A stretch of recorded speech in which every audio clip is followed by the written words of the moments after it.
Hi guys, welcome to my channel. My name is Michael. The purpose of freeze panes in Excel is so you can always see the first few columns or the first few rows of a spreadsheet, even if you scroll further down.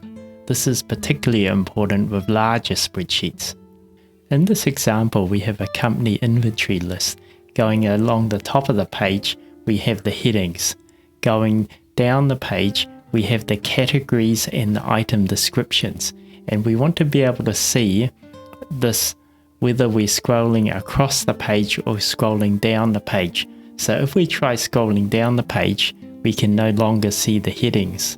If we start scrolling to the right, we now cannot see the descriptions. So to solve this problem, what we do is we click on the intersection between the heading and the items.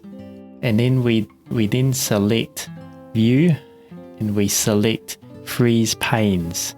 And what we do is we pick the first one, which is Freeze Panes, and it puts a line horizontally and then vertically down the page. And now if we scroll down the page, we can still see the headings. If we scroll to the right, we can still see the descriptions. So this is perfect. I hope you found that useful and look forward to seeing you in my next video.